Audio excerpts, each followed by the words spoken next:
On a cold March morning in 2024, New York authorities were called to a luxurious apartment on the Upper East Side. What they found that would forever change the lives of family in India and shock Manhattan's international student community. Priya Sharma, a 19-year-old student at Columbia University, had been found dead in circumstances that initially appeared to be a tragic accident. But as investigators delved deeper into her digital life, a dark web of secrets, manipulation, and exploitation began to emerge. Priya's last social media post, published just 48 hours before her death, showed her smiling in an expensive Midtown restaurant wearing a designer dress that cost more than her monthly scholarship. The caption read, "Living the dream. Juke's blessed life to NYC." What her friends and family didn't know was that behind that perfect image lay a much darker reality. A young dreamer, Priya, had arrived in the United States in August 2023, full of hope and determination. The daughter of a public school teacher and a nurse in Mumbai, she had won a partial scholarship to study computer science at the prestigious Columbia University. She was the first person in her family to study abroad, carrying not only her own dreams but the expectations of an entire community that had invested in her education. She was bright, determined, and incredibly hardworking, recalls Rajesh Sharma, her father, in an emotional video call interview from Mumbai. Priya always said she would go to America and do something big. We never imagined that this is how she would make headlines. Priya's first few months in New York were exactly as she had imagined. Her grades were excellent. She had joined the university's programming club, and she had formed solid friendships with other international students. Her video calls home were full of enthusiasm as she described campus life, inspiring professors, and the endless opportunities New York had to offer. But there was a growing problem that Priya tried to hide from her family: money, financial pressure. Despite her scholarship, the cost of living in Manhattan was astronomical for a young woman from a middle-class family in India. The rent for her small room in a shared apartment in Harlem consumed more than half of her allowance. Books, food, transportation, clothes suitable for the harsh New York winter, everything cost much more than she had anticipated.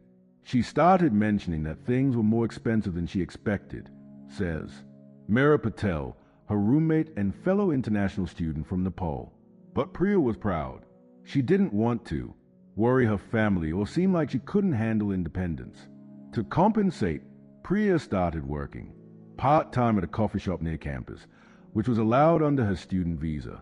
But even with the extra work, she could barely cover her basic expenses.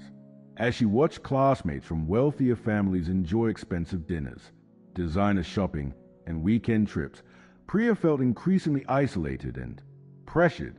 It was in this state of financial and emotional vulnerability that she met Marcus Wellington, the encounter that changed everything. The first contact happened in a seemingly innocent way in October 2023. Priya was studying in the university library when her old, slow laptop finally stopped working during a crucial programming session for an important project. Frustrated and on the verge of tears, she couldn't afford repairs, let alone a new computer. She was approached by a well-dressed man who had observed her situation. "Sorry to bother you, but I notice you're having trouble with your laptop," he said, introducing himself as Marcus Wellington, a 45-year-old tech entrepreneur. Elegant in his tailored suit and exuding confidence, Marcus offered immediate help. "I know a great repair shop nearby. How about I take a look?"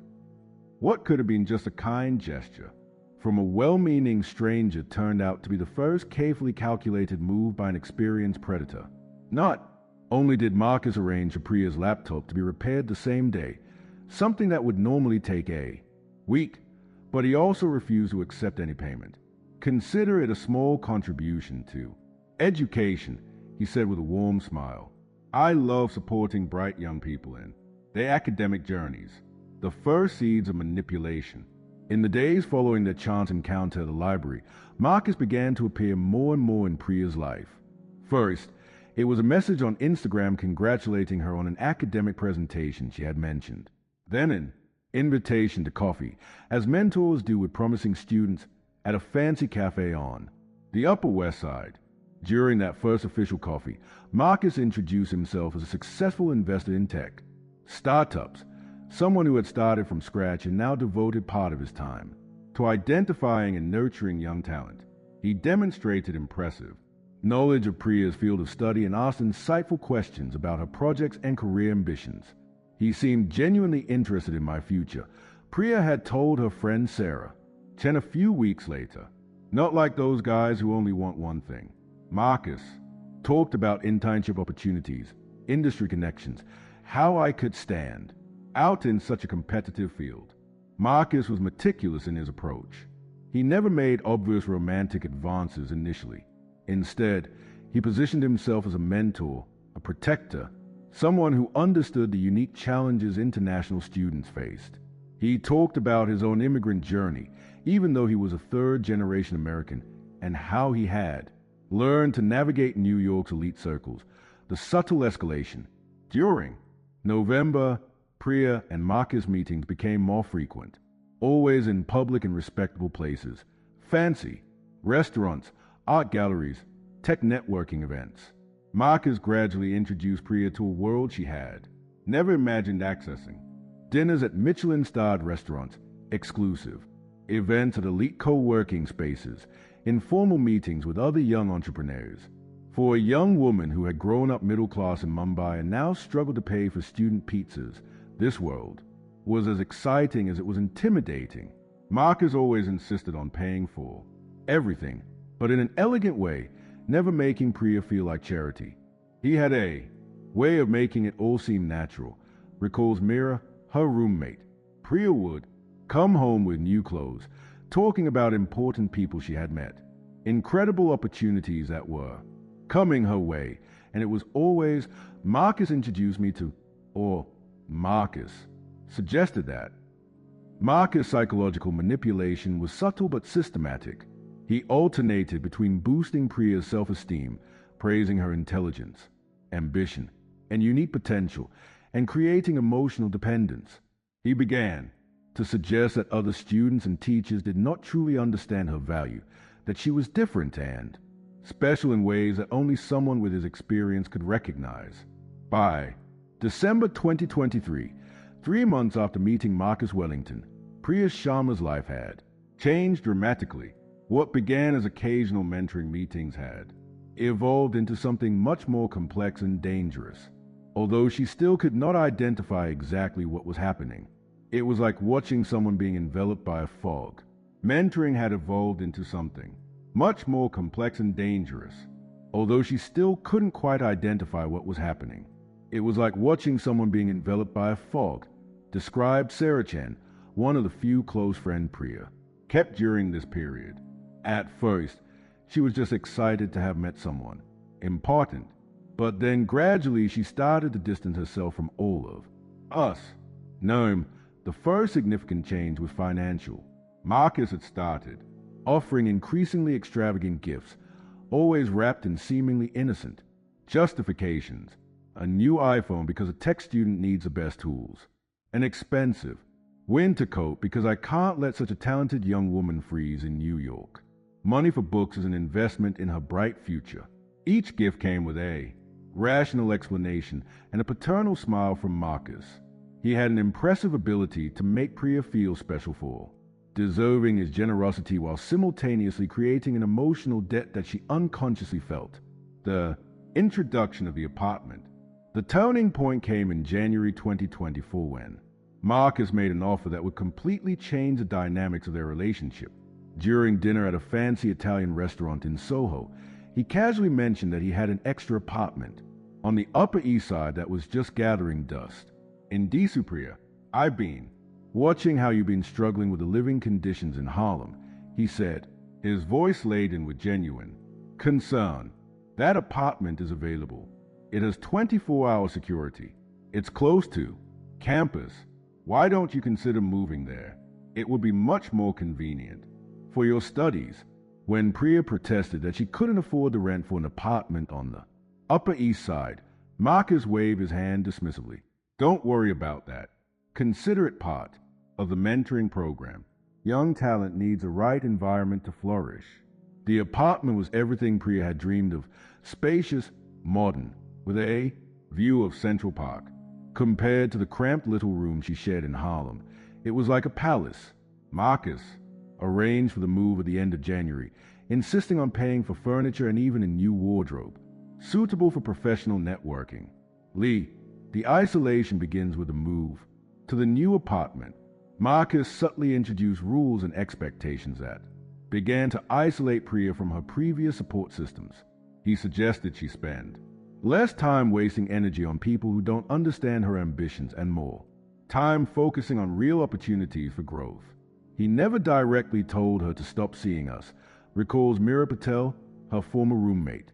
But suddenly Priya was always busy with some important event Marcus had organized. She always had a new excuse for not showing up to our usual get-togethers. Marcus also began introducing the idea of professional discretion. He explained that given his status in the business community, it was important that his mentoring program not be misinterpreted by people who didn't understand complex professional relationships.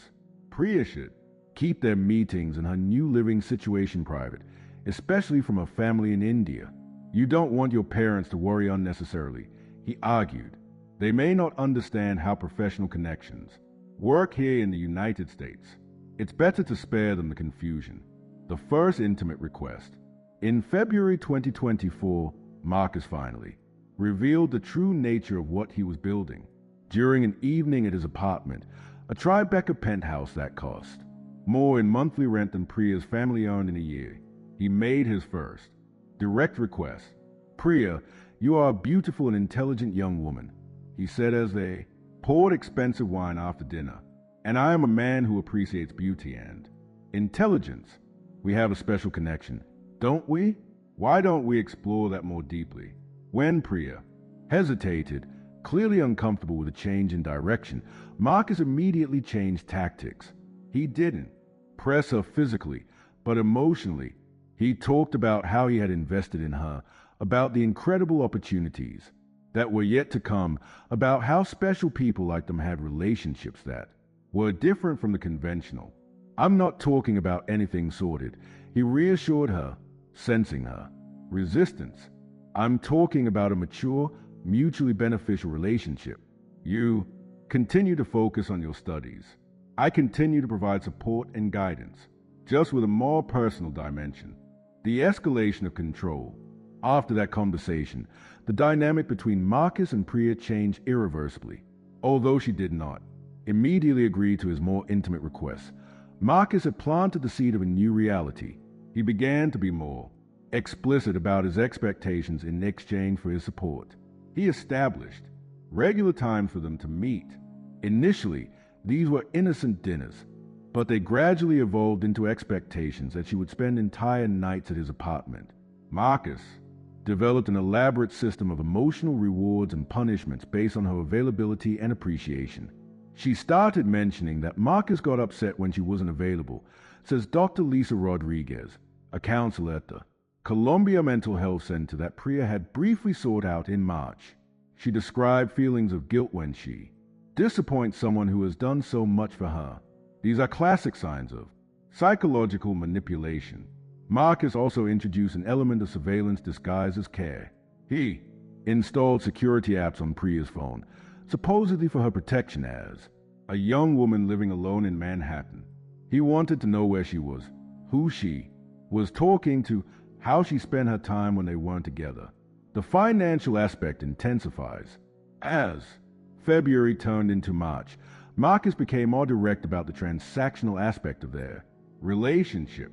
He began giving Priya regular allowances, initially $2,000 per week, then increasing to $3,500 in exchange for her company and discretion. It's just recognition for your time, he explained.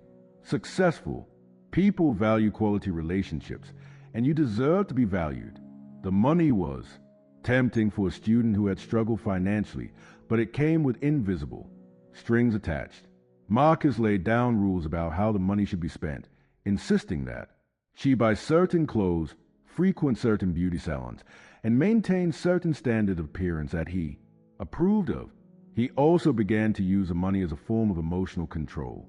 If Priya questioned any of his demands or tried to maintain boundaries, Marcus would become disappointed and reduce or completely suspend his financial support, reminding her of all the opportunities she would be missing out on, the ignored warning signs. During this period, several people close to Priya tried to express concerns, but she had become skilled at deflecting questions. When her family asked about her new expensive clothes and improved lifestyle during video calls, she credited additional scholarships and freelance work opportunities. "We knew something was wrong," said Professor James Mitchell, her academic advisor, who noticed changes in Priya's behavior and priorities.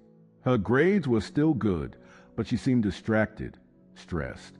When I asked if she needed any support, she always said everything was fine, that she was just exploring networking opportunities. What no one knew was that Marcus had become increasingly possessive and controlling. He monitored Priya's activities, discouraged relationships he didn't approve of, and gradually created a world where she depended completely on him for validation, financial security, and social guidance. By March 2024, Priya Sharma had become completely entangled in the web carefully constructed by Marcus Wellington. What she didn't know was that other young women had gone through the same process before her, and that Marcus had much more sinister plans for the future of their relationship. On March 15th, 2024, just 1 week before her death, Priya Sharma made a discovery that would completely change the perception of Marcus Wellington and put her in mortal danger. It all started with a seemingly insignificant mistake. Marcus had forgotten his laptop at her apartment after one of his regular nighttime visits. Initially, Priya had no intention of violating his privacy. She just wanted to return the device when Marcus returned. But when a pop-up notification appeared on the screen, showing a message from a young Asian woman with a profile picture that said, "I need to talk about the money you owe me," her curiosity was piqued. What Priya discovered upon further investigation made her blood run cold. Marcus's laptop contained a meticulously organized folder titled Special Projects, which revealed the true extent of his predatory activities, the multiple victim system. The files revealed that Priya was not even remotely the first young international student Marcus had mentored. Now, in fact, she found evidence of at least 7 other young women over the past 3 years, all international students between the ages of 18 and 22, all from middle-class families in developing countries. All initially approached under the guise of professional mentoring. There were photos, text conversations, detailed financial records, and even intimate videos that Marcus had collected without the young women's knowledge. Each relationship followed a pattern almost identical to what Priya had experienced. The casual encounter, the trust-building phase, the gradual isolation, the free apartment, and finally the transition to sexual expectations in exchange for financial support. It was like reading about my own life, but multiplied by 7. Priya later told Sarah Chen during a desperate phone call. Every conversation, every gift, every promise, he had used exactly the same tactics. With all of us, Midish, the fate of the others. Even more disturbing were the discoveries about what had happened to her predecessors. 2 young women had disappeared after trying to confront Marcus about the relationship. One had supposedly returned home due to family emergencies. Another had transferred to a university on the West Coast, but Marcus's record suggested something far more sinister. In text conversations with an unidentified associate, Marcus casually discussed methods for solving problems. When his girls became problematic or uncooperative, there were veiled references to permanent solutions and necessary cleanups. One particularly shocking folder contained documents about Anastasia Volkov, a 20-year-old Russian student, who had been found dead in her apartment 6 months earlier in September 2023. Officially, her death had been classified as an accidental overdose, but Marcus' file contained photos of her unconscious and references to experimental dosages of unidentified substances. The blackmail attempt. Priya also discovered that Marcus had installed hidden cameras in her apartment, cameras she never knew existed. He had recorded all her intimate moments, phone conversations with her family, and even her private reactions of distress as she struggled with her situation. These videos were not just for his personal pleasure. Marcus used them as blackmail material. There was evidence that he threatened to send intimate videos to families, universities, and future employers if any of his victims tried to expose him or escape his influence. He had created a perfect system. Detective Michael Torres, who investigated the case, later explained he specifically chose vulnerable young people from conservative cultures where sexual shame would be devastating.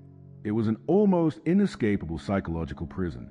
The fatal decision to confront him, after discovering Marcus' true nature, Priya spent 2 days in shock, trying to process the magnitude of the situation.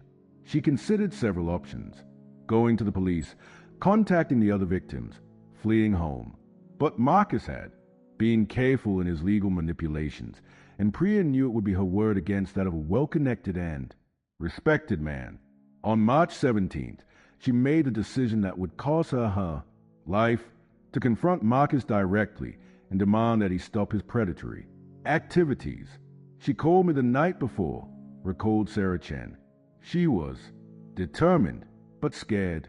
She said she had discovered terrible things about Marcus and was going to confront him. I tried to dissuade her, but she said she couldn't live knowing that other girls would go through the same thing she had. The confrontation. On the afternoon of March 18th, 2024, Priya met Marcus at his penthouse in Tribeca. She had carefully prepared her approach, documenting all the evidence she had found and sending copies to Sarah as a precaution. According to the building security cameras, Priya arrived at Marcus' apartment at 3:30 p.m., appearing calm but determined. What happened over the next 3 hours was only later reconstructed through forensic evidence and audio recordings that Priya had secretly made on her phone. Marcus initially tried to deny the accusations, then downplay them as misunderstandings. When Priya threatened to go to the police and expose the entire scheme, including her evidence about Anastasia and the other victims, Marcus's behavior changed completely. "You don't understand who you're dealing with," he said, his voice becoming cold and threatening. "I have connections you can't even imagine. I can make your life and your family's life very difficult."